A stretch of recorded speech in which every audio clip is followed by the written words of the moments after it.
Ladies and gentlemen, the markets are tanking. Unfortunately, it's not done yet.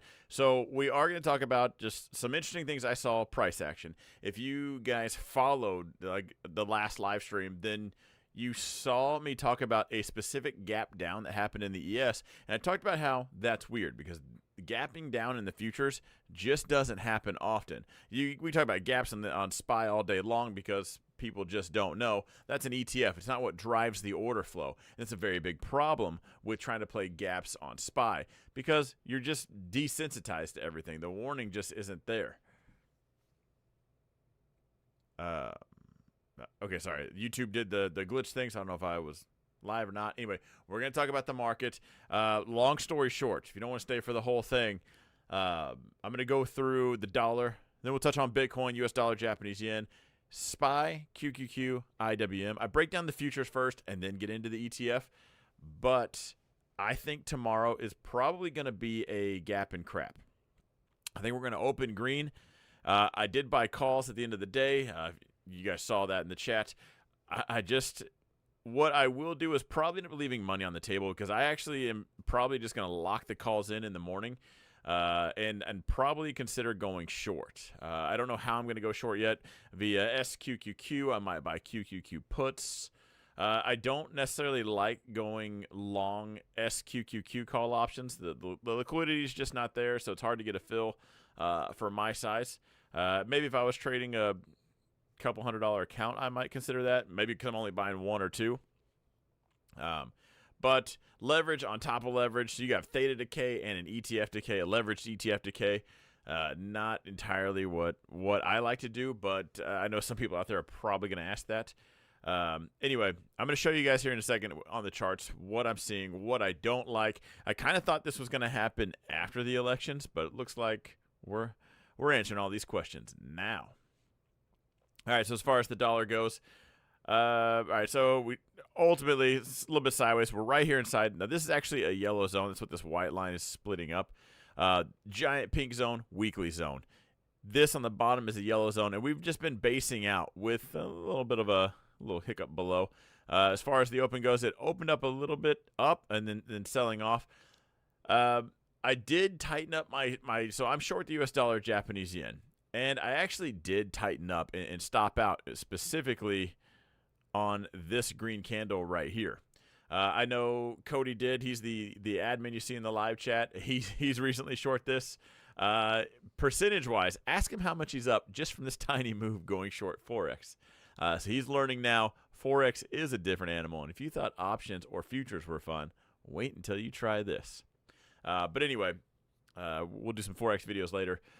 I kind of think this might bounce.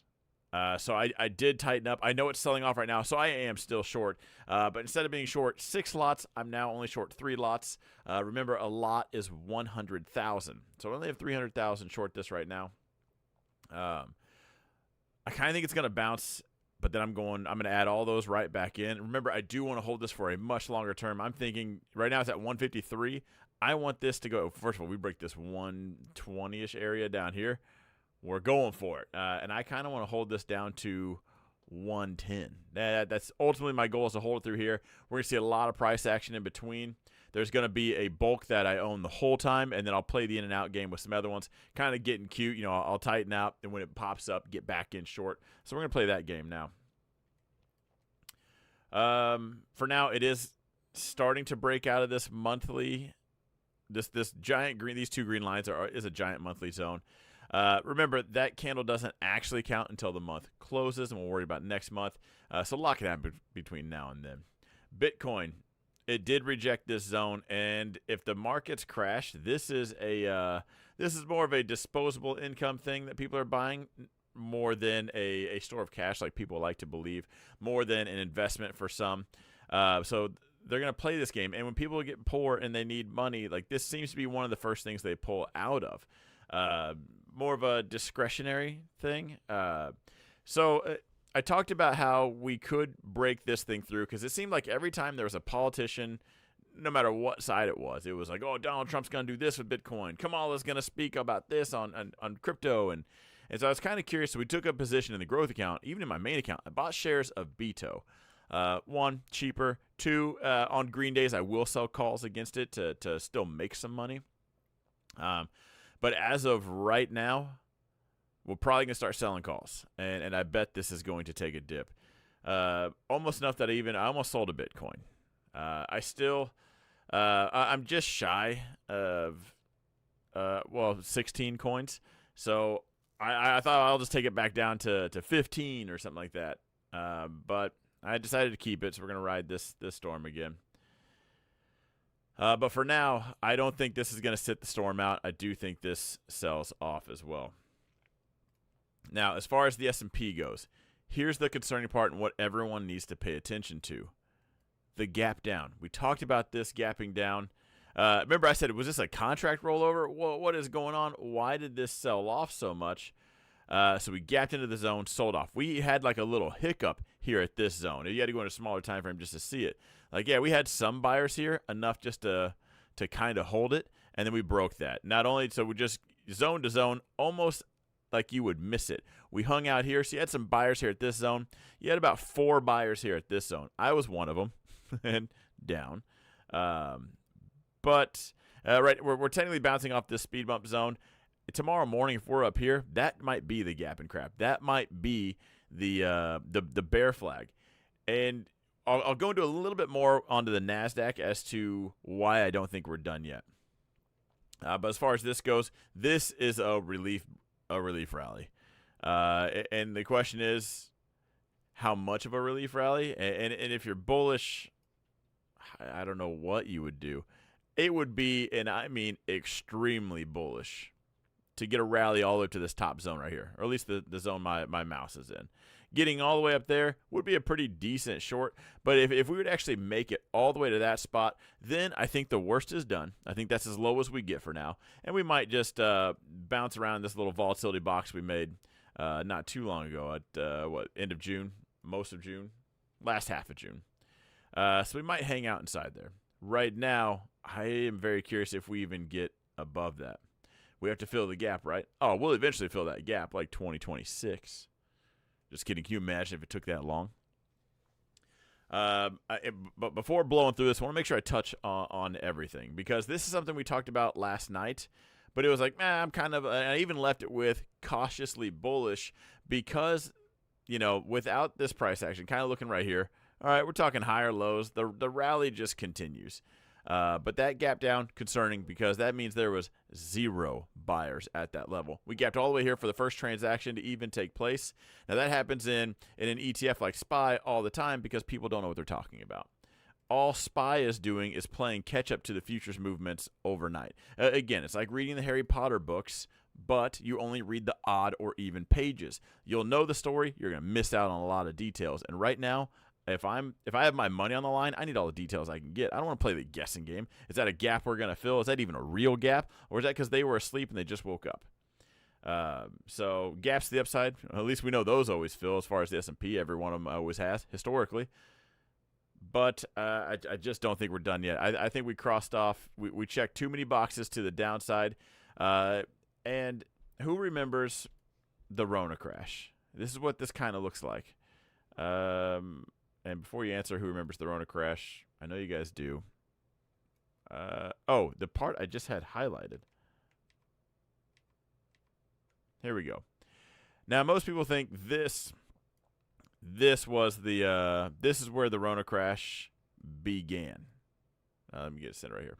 Right here. It actually started right here at the bottom of the circle. Remember, they needed exit liquidity, so they sent it up, and just in a true original volleyball spike play, they set it. You got to set it and then spike it. That's exactly what happened, and that kind of looks like what we just did. We got a little excited. We set it, and now we're spiking it. Now we've had. I wonder, does this even count? Let's go from peak. So all we had was a pullback right here. Remember, guys, because on this channel we know what we're talking about, a pullback is anywhere from from 0 to 9%. That's a pullback. A correction is 10%. So we haven't seen a correction yet. That was just still a pullback. And it's something we might do now. I don't know if I want to talk about correction just yet. But I think after today, correction just got on the table, which is a 10%. And I think we're halfway there right now from the peak. If we go from the peak to the low today, we haven't even crossed the halfway mark. We're just shy of it. I think best case scenario is we actually bounce for the next couple of days. That would be cool. I don't think we do. I think tomorrow gap, and then we send it right back down. So as far as the S&P goes, we are at the expected move. Let me pull that back up to see weekly expected moves. A crash is 1.5% in Cody's world.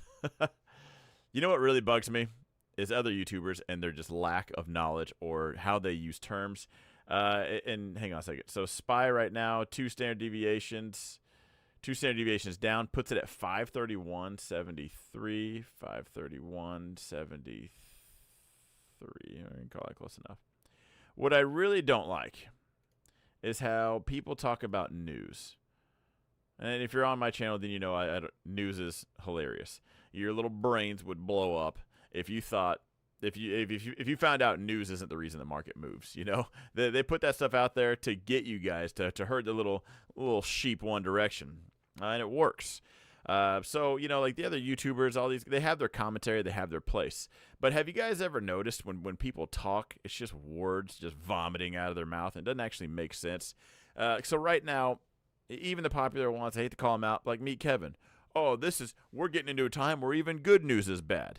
So, okay, so bad news is bad, but good news is also bad. Then why are you worried about news that I could choke people when they say that? And some people say that in the chat, and I don't mean you guys, but that really does annoy me. Like, why even worry about the news if it flip-flops like that? Like, what kind of consistency is that? Drives me absolutely nuts. And some of the YouTubers are saying that, like, we're getting into a situation where good news is going to be bad news. Like, oh, okay. Okay, so when good news comes out, things are going to sell off, and you guys still think news is a driver. All right, and you said that out loud, and somewhere in your mind, you thought that sounded good. That's concerning to me. But anyway, so when it comes to news, I don't know, it could be good, could be bad. I don't know. I worry about the reaction because that's where my money's at. Nonetheless, sorry about that rant. I just don't think we're done yet. Let's get on to the NASDAQ. Let's get on to a little bit more. Okay, so characteristically, look at how we pushed up and sold off. Look at the red candles. Now, I don't care what news is driving this. I don't care how good the news was, how bad the news was. If bad news is good and good news is bad, or bad news is bad, good news is bad, or any of the variations, I kind of don't care because they don't matter. Now, we've seen this absolutely insane rally. Look at the pullbacks we had along the way. We'll call them tiny to medium candles, okay? Now, let's keep it simple. When you go out to eat, there's small, medium, and large. Okay, everyone's pretty familiar with that. Unless you're one of those weird places that only serves one size, then whatever. You got Starbucks that does it in multiple languages. But everyone knows there's 3 sizes.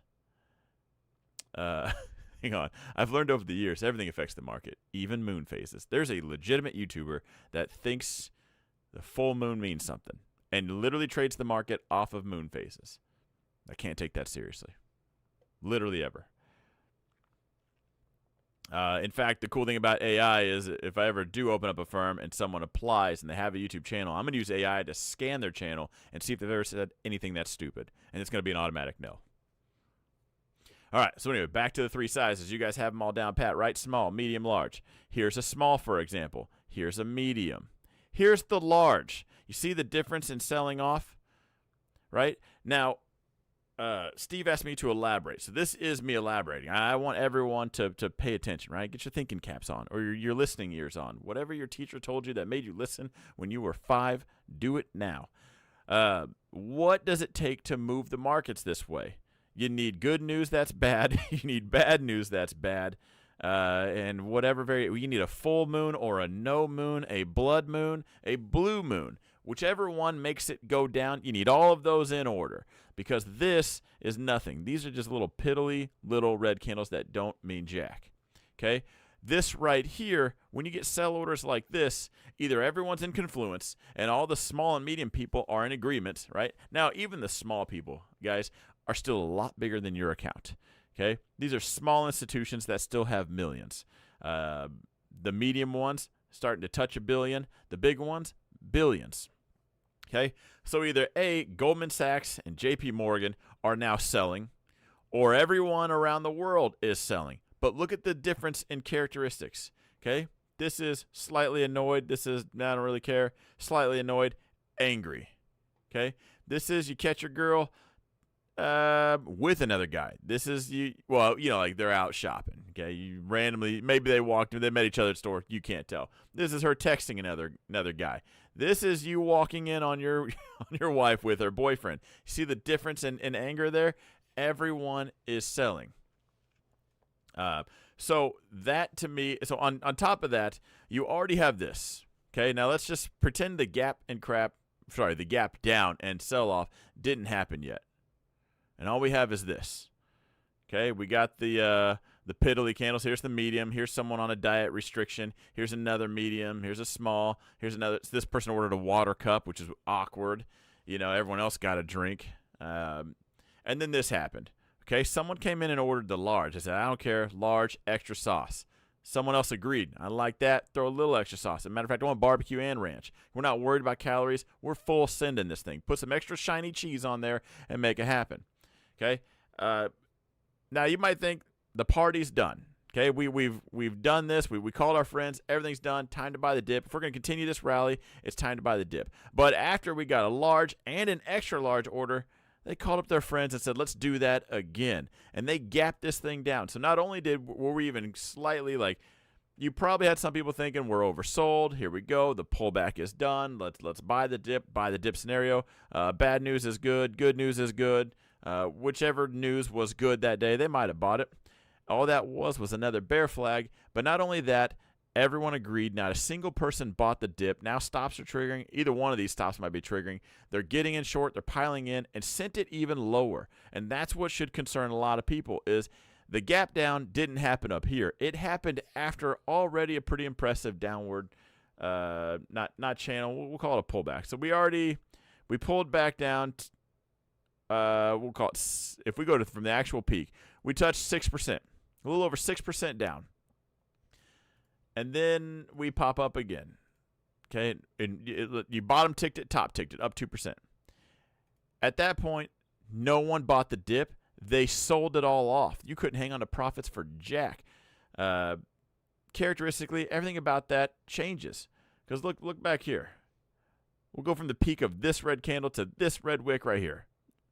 That's if we round up, that's 4%. Everyone bought the dip. They got crazy with it. Here we go again. Here's another one, 3%. Holy cow, what a deal. Give me all the shares you got. We went from that to melt this thing down, which is why I think we're probably going to get the continuation. I did buy the dip today, but after looking at everything, you guys know I bought calls. I just think we are going to where have we done this before? Hang on. Actually, let's just pull up the really stupid indicator. I bet even this shows it. Okay, so we got RSI. Let's all right, so RSI, right. We'll call it this low. Let's check out the last few times we got this low.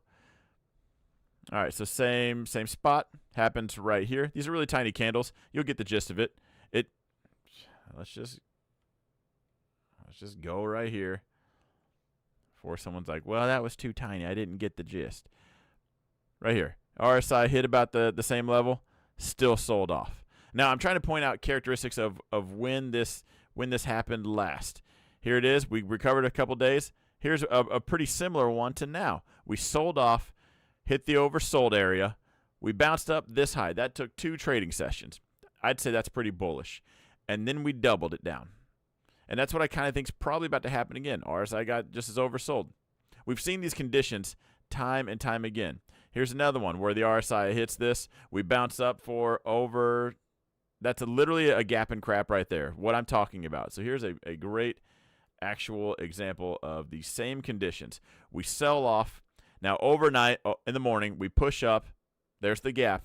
And then we sell off, and we continue to sell off. So this happens time and time again. These are plays that I've taken time and time again.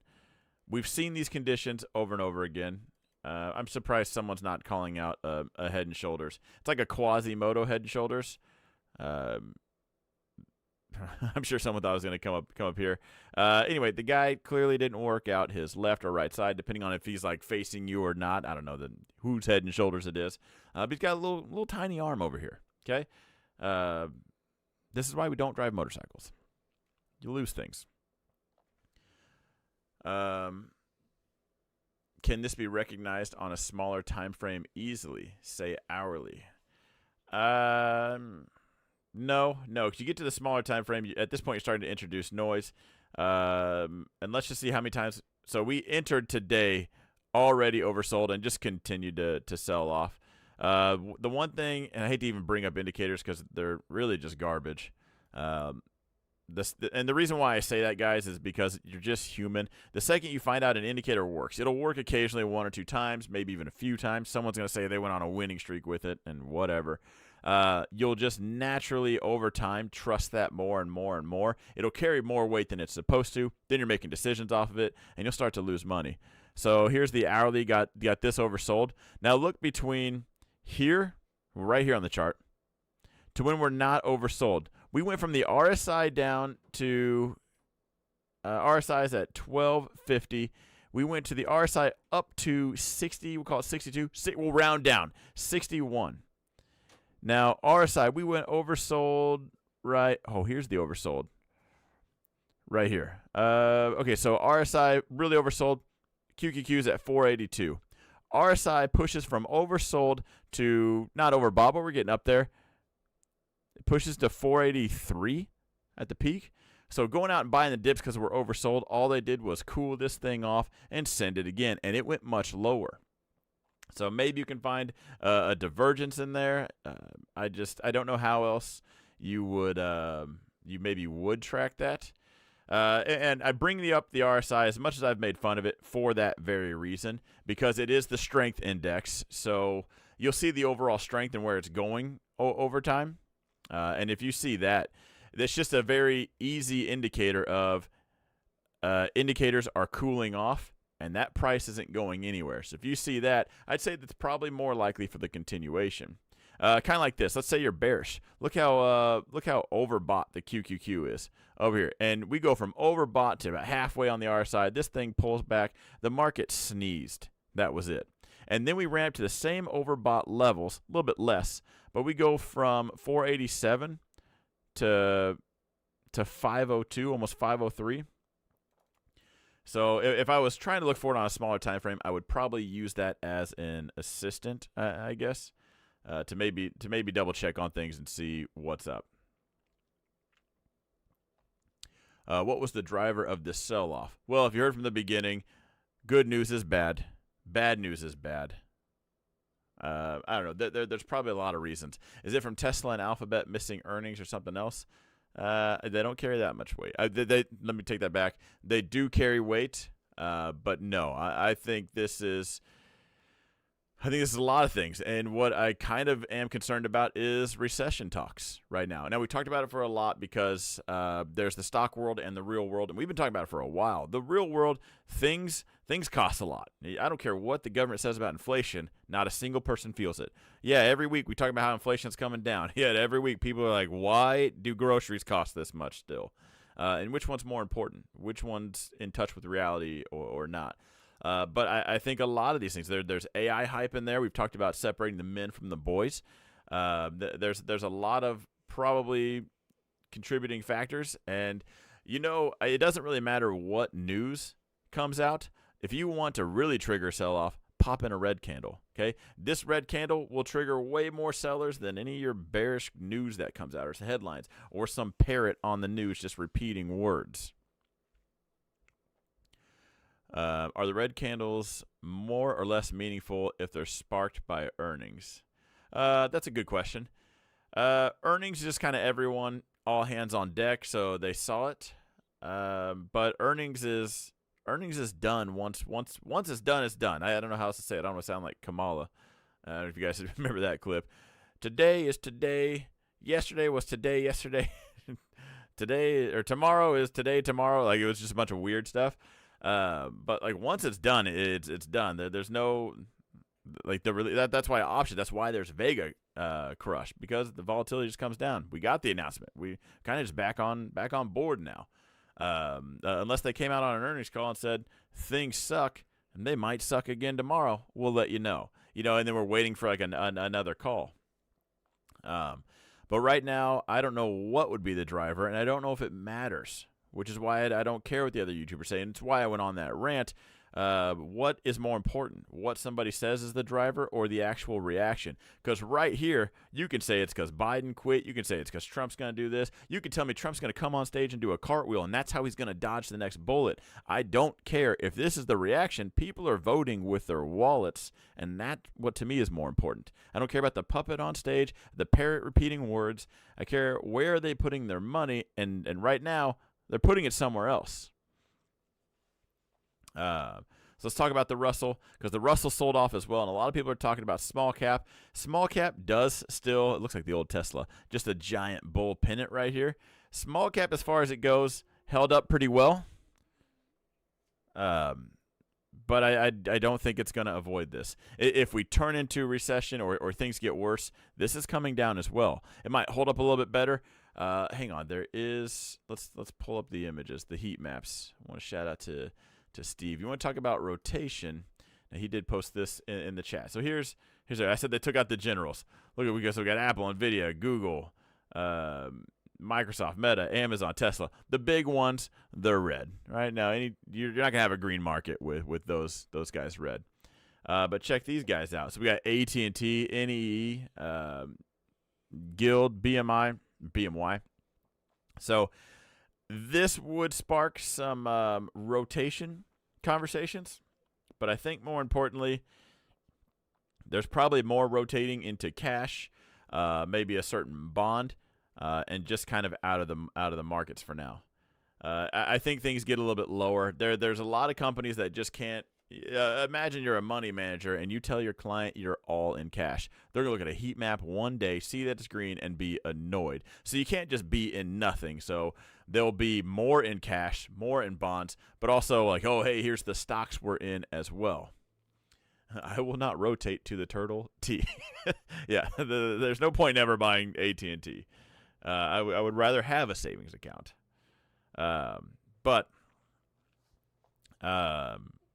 for now, and again, we spent a lot of time. I really wanted to break all this down. We got outside the expected move, reined it back in.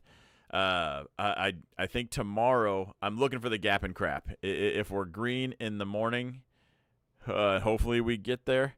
I'm really debating on loading up. So anybody that bought the dip, I almost thought about starting the video off with, we're gonna find out if you're over leveraged or not. Because this is where panic's going to set in. Because some people, I mean, think of the rally we've been on, the absolute crazy rally we've been on. You can stomach that. You can stomach that. Maybe you're getting a little bit nervous. You're feeling a little butterflies in your stomach. But now people are going to start puking. And they're going to start selling the basket. And that is ultimately what will lead to, like what Warren Buffett says, be fearful when people are greedy, be greedy when people are fearful.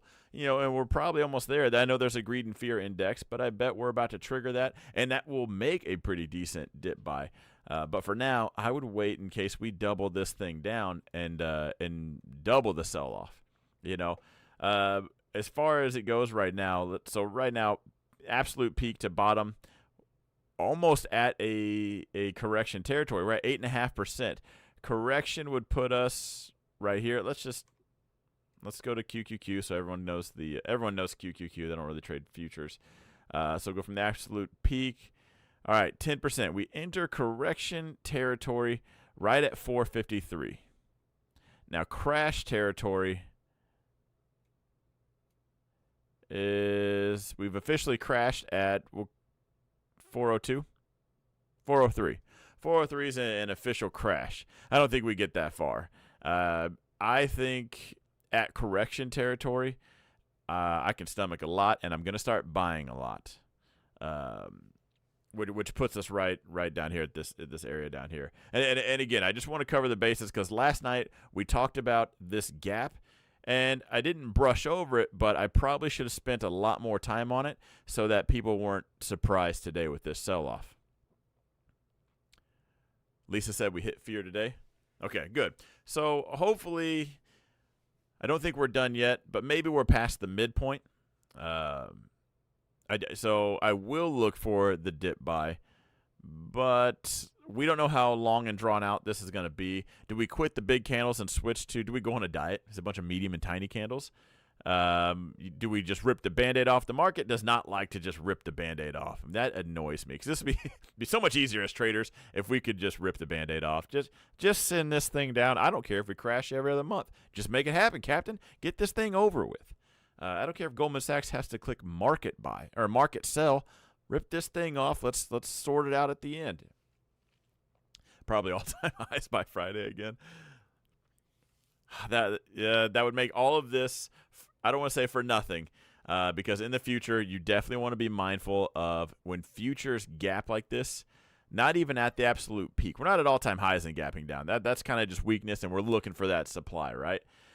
When we've already had the sell-off and then we gap down and hit it again, that should be cause for concern. That's cause to start asking questions of what's going on? What do they know that I don't? And I'm sure we'll all find out eventually, but right now I'm going to get on their train. I'm going to make money with them, and then I'll worry about the excuses later. News is awesome. It's just a conversation piece. It would make trading and trading chats very boring if we didn't talk about news.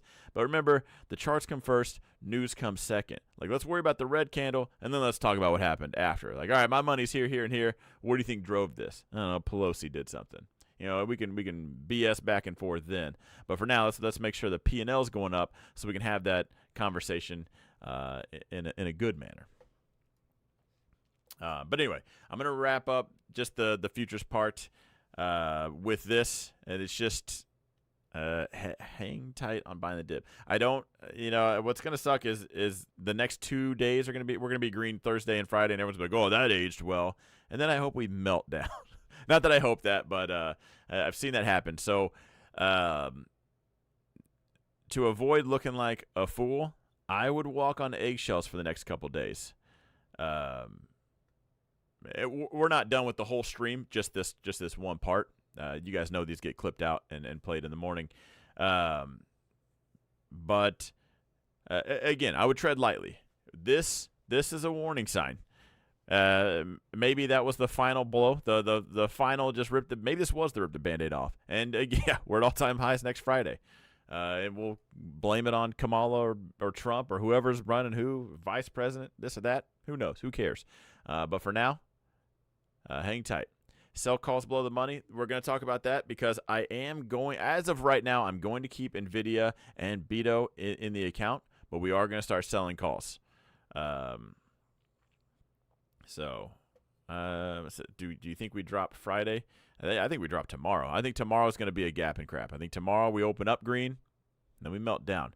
So tomorrow morning, we'll have to take that call for what it is. So you guys know I'll be in the chat bright and early. We open up at this zone. I'm probably going to assume gap and crap, and here we go. Bear flag, dead cat bounce. Maybe if we open up right here, maybe we get to that zone. You guys know I have calls, but I'm probably selling to the nearest nerd at the bid. Whoever wants them at the bell and thinks we're just going to all-time highs, man, I got a contract for you. Pay me. Give me your money, and you can ride out that storm. I'm not even going to be in the splash zone with a poncho on.